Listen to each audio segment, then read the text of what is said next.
Welcome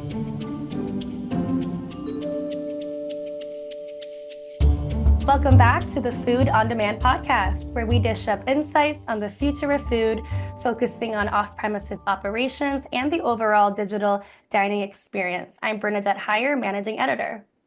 And I am Adam Wahlberg, Associate Editor. Bernadette, we're about to come upon my favorite time of the year, the time for the annual Food on Demand conference, which is coming up soon, so to be sure to get your registrations in today. Yeah, it's right around the corner, May 5th through 7th at the Bellagio in Las Vegas, and I can't believe it's already almost here. So I thought, Adam, instead of our quick bites today, we could both highlight a few panels that are happening on day one of the conference. So our keynotes this year will be Adam Brotman and Andy Sack of Forum 3, and they're the authors of AI First and have spent the past year speaking with some of the top tech leaders, interviewing them for their book, including Sam Altman and Bill Gates, about where AI is headed.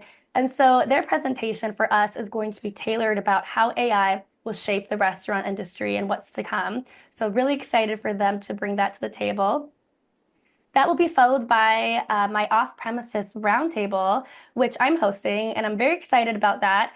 It's a great time to really tee up what the other panels will be on more specifically over the next few days. So the roundtable will have a variety of brands ranging from Taco John's to Doghouse and others. And we'll be covering everything from delivery strategies, off-premises operations, loyalty, first-party ordering, third-party delivery, and anything really that takes place to attract and retain the digital guest in this omni-channel reality. So that'll be a fun one. Adam, you're going to tee up a few for us here as well. Yes, well, next one that we have on the schedule is navigating the future of autonomous food delivery. Now, I love the whole topic of autonomous food delivery because you get to talk about flying drones and sidewalk robots. And these things are reshaping the restaurant industry, as we speak. So it's super interesting to explore. We're going to talk about key challenges from regulatory hurdles to infrastructure needs, and what it'll take to scale these innovations. So that one you don't want to miss. It's going to be super interesting.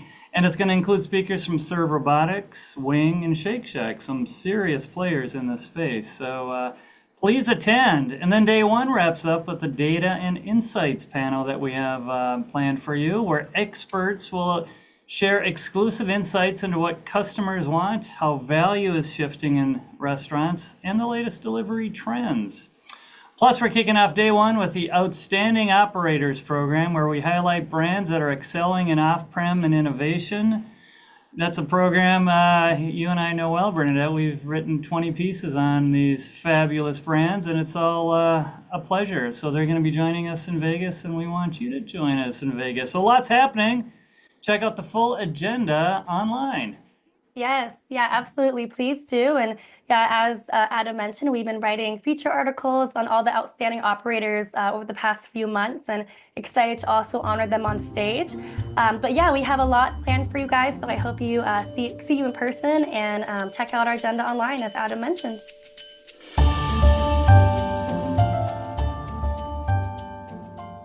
All right, now it is time for our guest interview with Jen Kern. She is the CMO of Qu. Thank you so much for being here today. Thank you so much for having me, Bernadette. It's really wonderful to meet you after seeing your name in the lights over at Food on Demand, and now putting in a face with the name. It's wonderful. So thanks for having me. Yeah, absolutely. I'm really excited to have you on, especially regarding Q's latest 2025 State of the Digital Report. I know a better person to talk that through than you. So we'll get all into that here in a bit. But I'd love to get to know you more, Jen. Can you tell me a bit about your background and what led you into your current role? Sure. Well, I'm a career marketer. I often say I'm blessed to have found my calling early in life, which is, at the intersection of creativity and analytics, which is all things marketing. I love the analytical side of marketing, where there's a challenge and there's problem solving and there's understanding your audience and crafting things to suit your audience based on what they're responding to.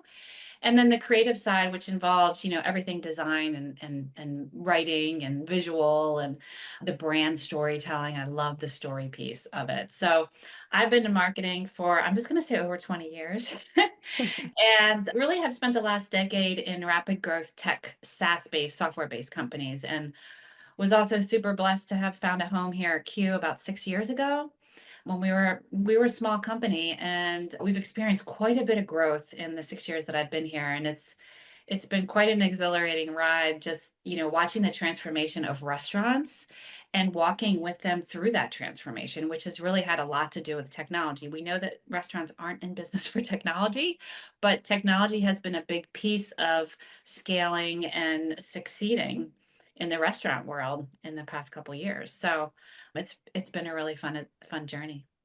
Yeah, yeah, absolutely. Especially as you mentioned, the last couple years, restaurants are becoming so omni-channel and have so much tech integrated. So excited to dive into what we're seeing as far as trends. But speaking about Q, can you just give me an overview in general of what the company is and what you guys do for the restaurant industry? Yes, absolutely. We were founded at Q on the premise that enterprise brands needed their own technology solution.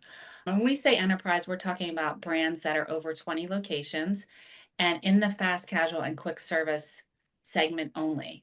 So we focus on a very defined market and providing technology that will unify the experience, not just for guests, but really first and foremost for franchisees and for operators. So it has to be easy to use. It has to provide some value and ROI, right? And it's got to be something that they can implement quickly and get up to speed quickly. So we are really we are the first company that pioneered what we call the unified commerce platform. So we go way beyond a POS, and we have an architecture and a software that enables us to integrate with back of house, loyalty, all sorts of different systems across the food chain, but keeping the unified single menu data in one place. So we're data first. We have the native menu data. We keep the data clean throughout the process of integrating with best-in-class providers. And we help make that ordering journey a lot smoother for restaurants and for guests. Yeah, customer data is definitely the gold mine and key in the restaurant industry. So, do you know about how many restaurants you're partnered with?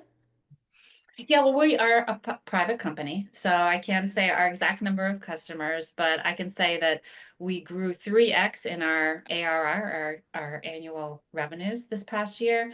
We've experienced 10x growth since I've been here, and we're serving thousands and thousands, thousands of locations. So, yeah, we're really proud of our customer base, and it's continuing to grow every year.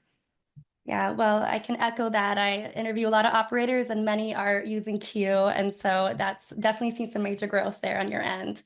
Mhm. So let's get into your guys' latest 2025 State of Digital Report. This is an annual report, if no one's familiar who's listening, and it's really great to dive in to see what's happening industry-wide as far as tech adoption and more.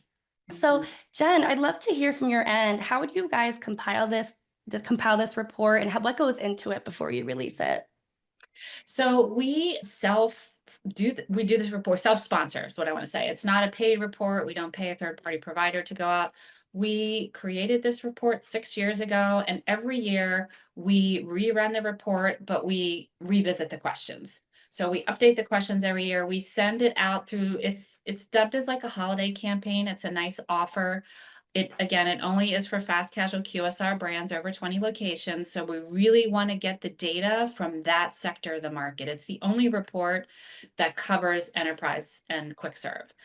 So we send out a survey. This year it was 18 questions, and it's voluntary, obviously. If the participants take the survey, they will get a $25 gift card. So there's just a little like thank you to them. And then we publish the data for free out to the industry, the whole industry. It's not gated, it's not behind a paywall. It's data that was given to us. We do keep the survey takers anonymous. We don't list the brands that take the survey. But this year we had over 170 fast cash QSR brands that represented 85,000 locations.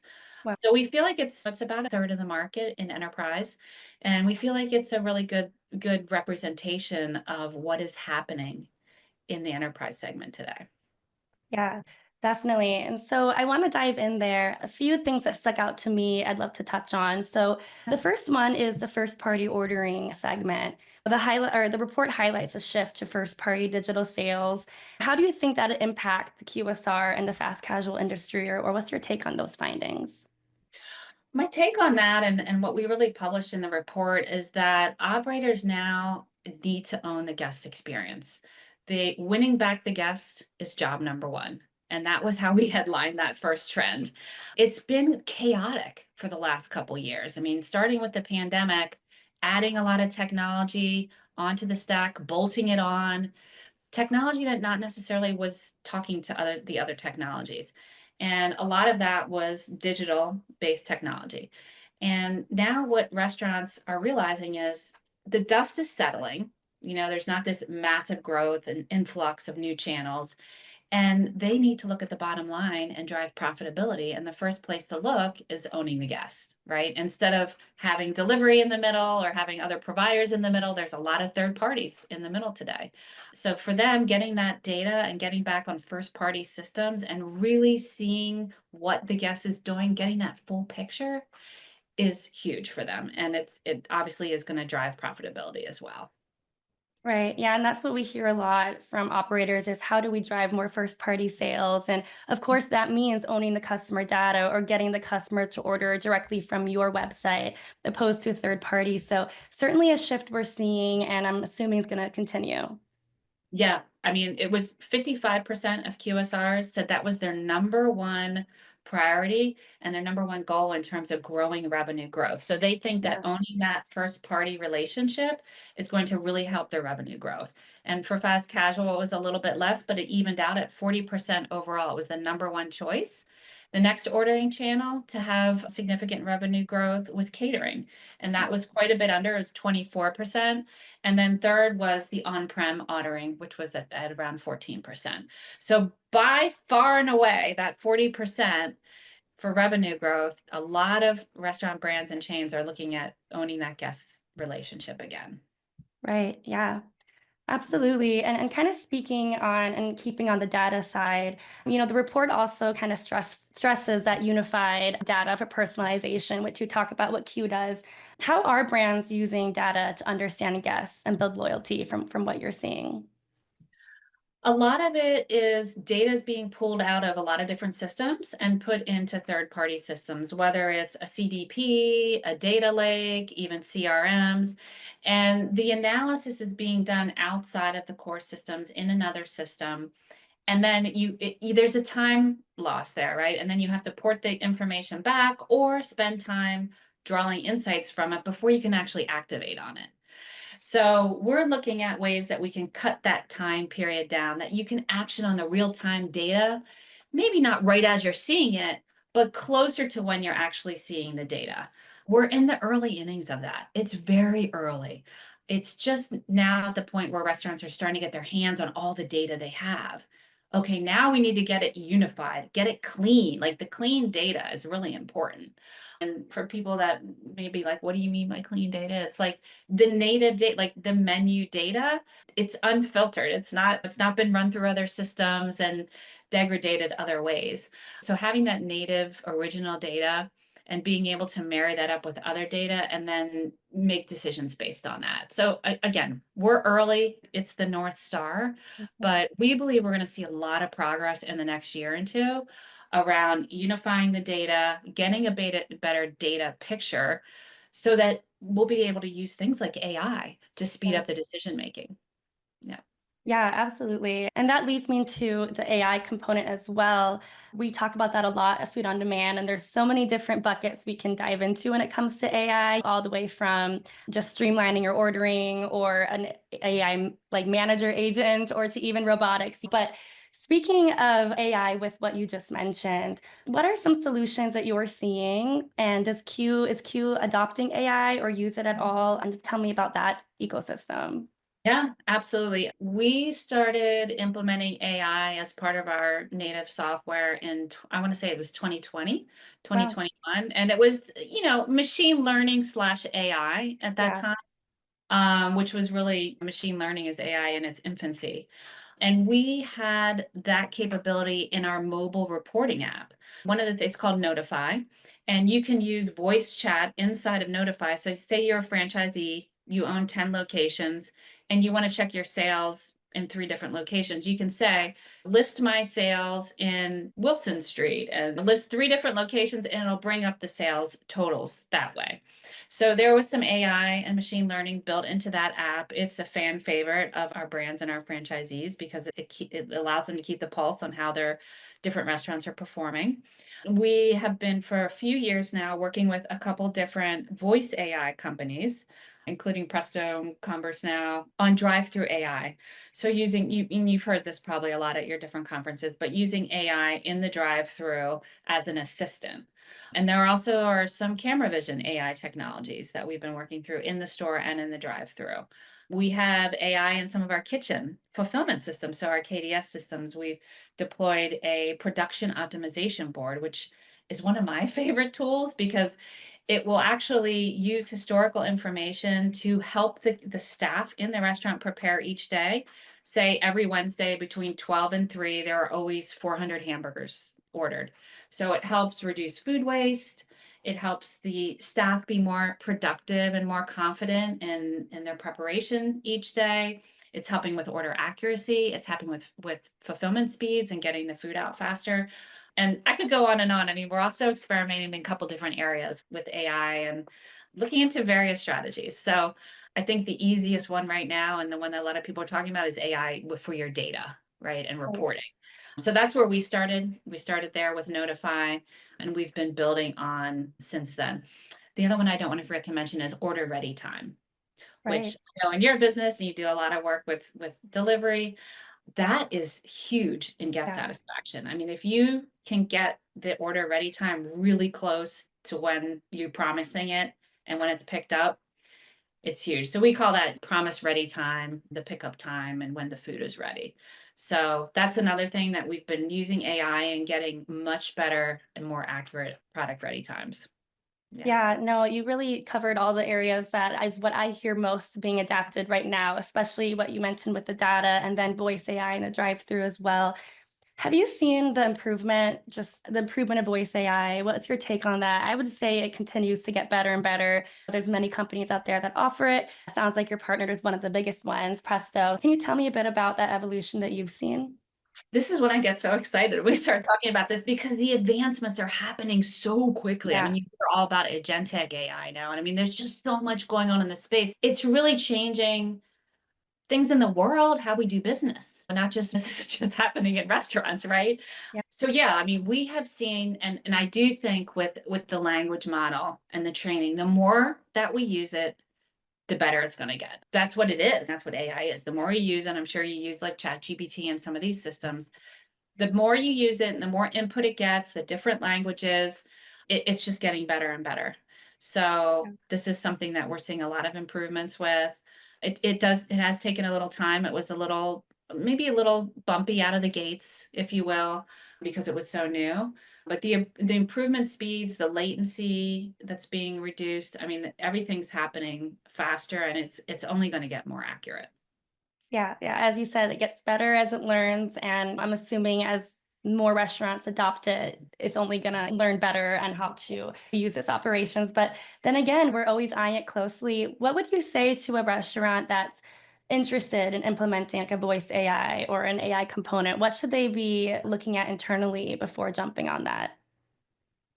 It's a really good question. There's so many factors that go to play. Like I read an article not too long ago that there was a brand that installed like a voice AI in the drive-through, and it was in some very rural kind of country setting, and everyone just scrapped it. They were like, I'm not doing that. So I think number one, know your brand and know your consumer. It's not going to be right for everyone in every location. In more urban settings, big cities, New York, DC, LA, like in the cities, the demographic, or maybe it's the suburbs around those cities where they have the drive-throughs, those are good locations to test AI. Mhm. Location and then the data. Right. Without clean data, AI is nothing.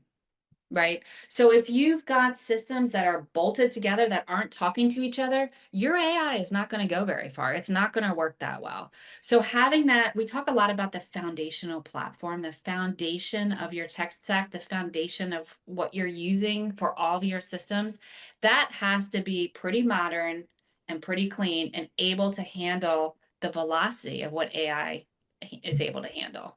So some of the things like we work with AWS and we have a pretty forward edge computing model. And what that does is that has helped us bring the computing closer to the store.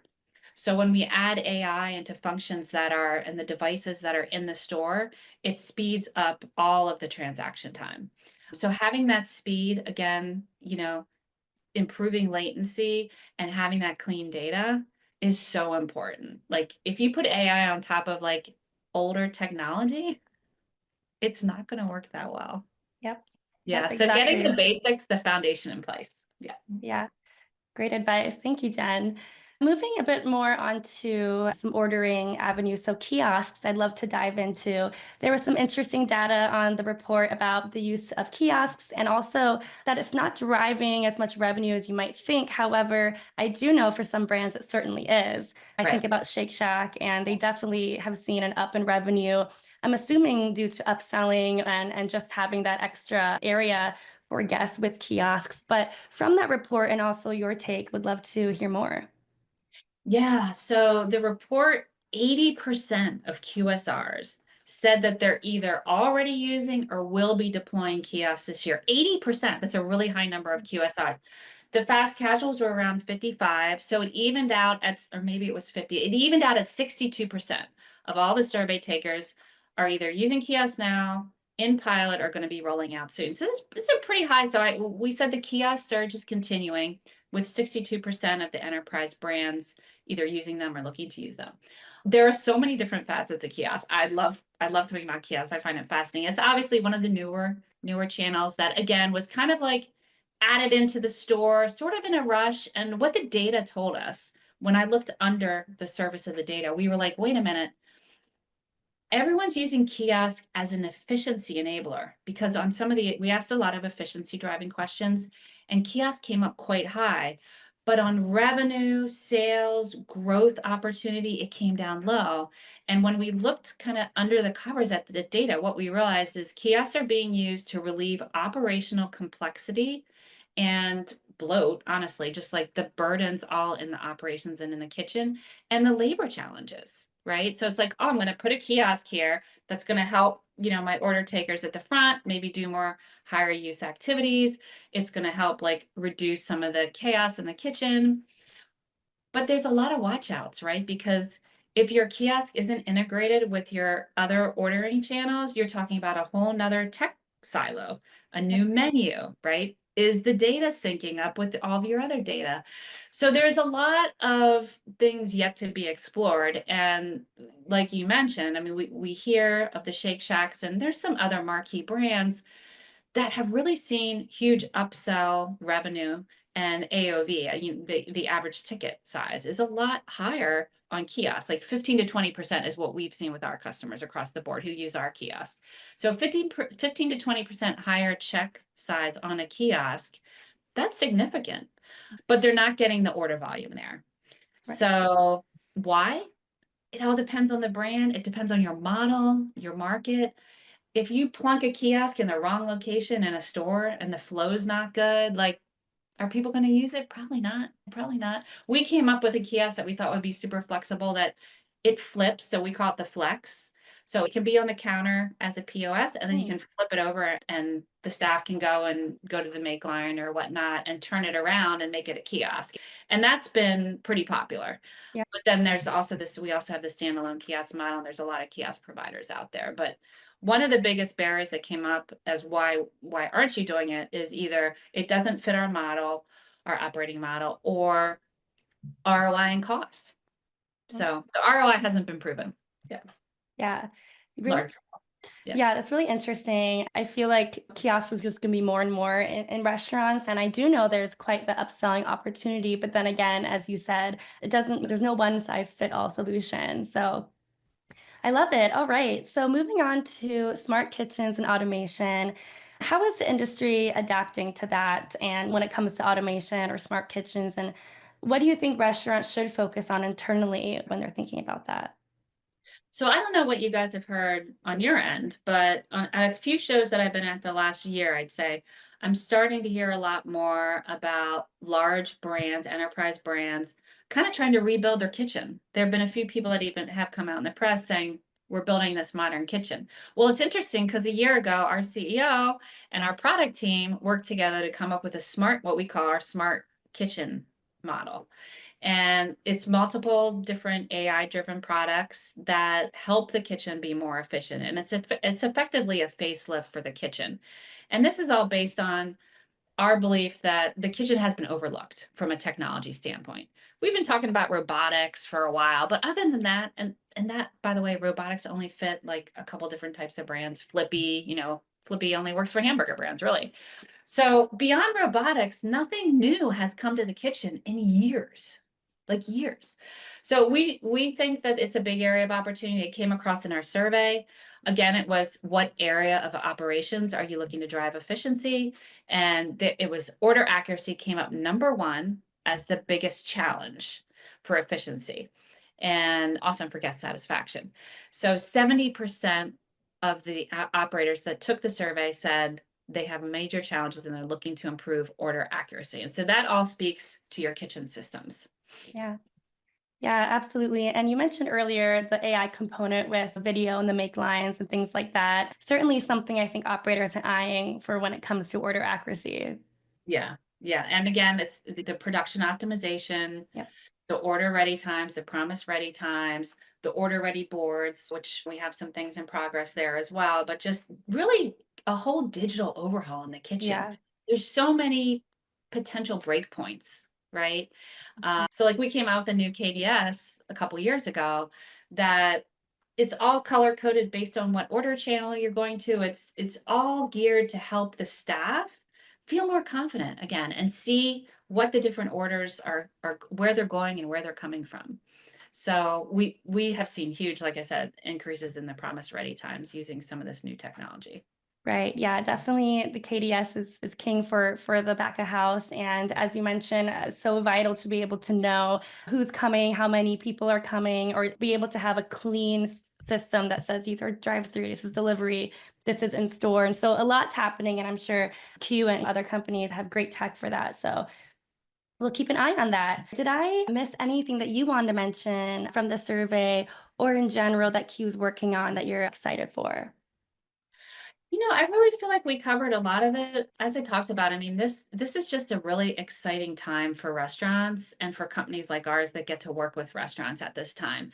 There's a lot of change going on. There's a lot of change management. We work with most of our customers through change management cycles because when you're replacing tech, it's very scary, Yeah. right? It forces a lot of change and that impacts franchisees, that in fact impacts the staff and the guests and the teams, and we try to make that as painless as possible.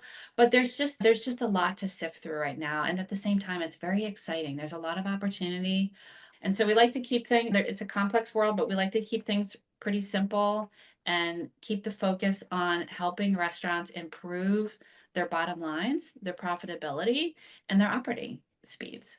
I just think it's a really fun time to be in the industry, and I love talking to folks like you, and I encourage any of your listeners that are interested in learning what we're doing more about at Q can reach out and definitely like look at the survey, compare your brand with, how other peers are reporting their priorities and their investment areas.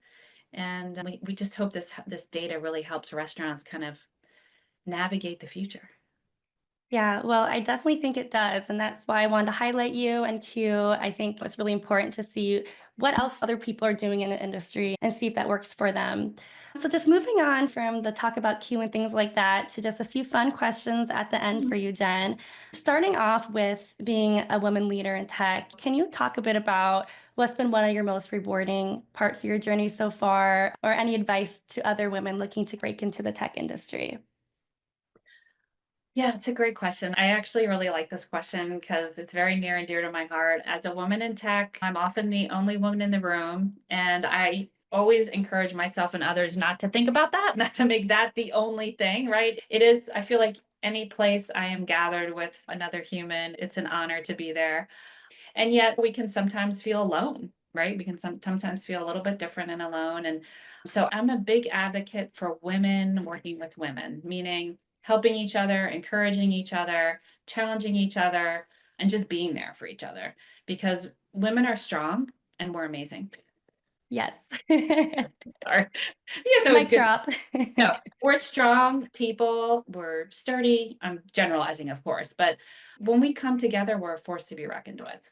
And so my highest honor is I have a lot of women that work with me here in marketing and other teams. And that's what it's really all about. It's really all about learning from each other and helping each other and getting better together. And that's fun. We make work fun because sometimes work can be hard and life can be hard. And so we try to have reprieve and do things outside the office and just support each other. Yeah. So that's the most rewarding part. It's the people, right? And you get the wins and you take them where you can get them, and then you get some learning opportunities a lot as well, and you learn from them and you try to get better. And so, yeah, it's been fun.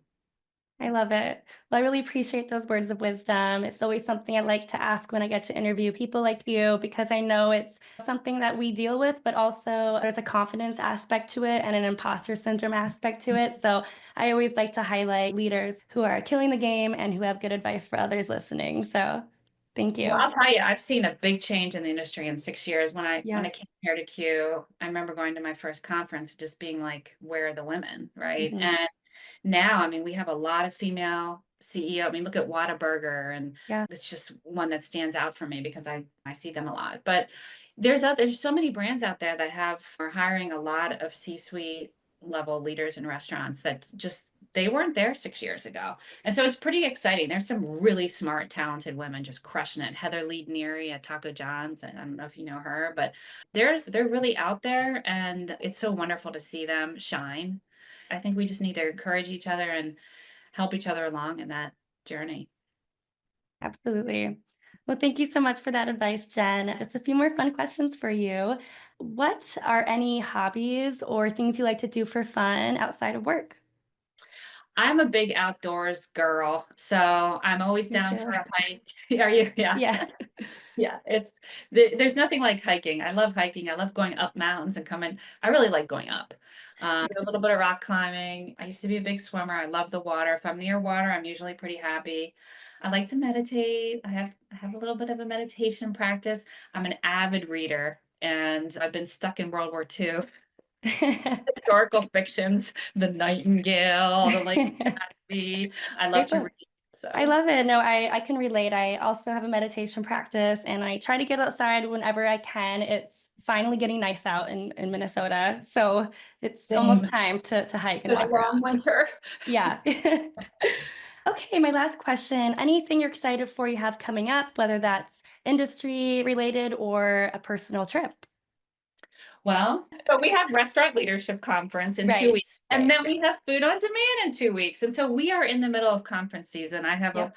woman on my team. I'll give a shout out to Chelsea Madden, woohoo, who manages our conferences for us. It's a big, thankless job with a lot of details. You've probably worked with Chelsea.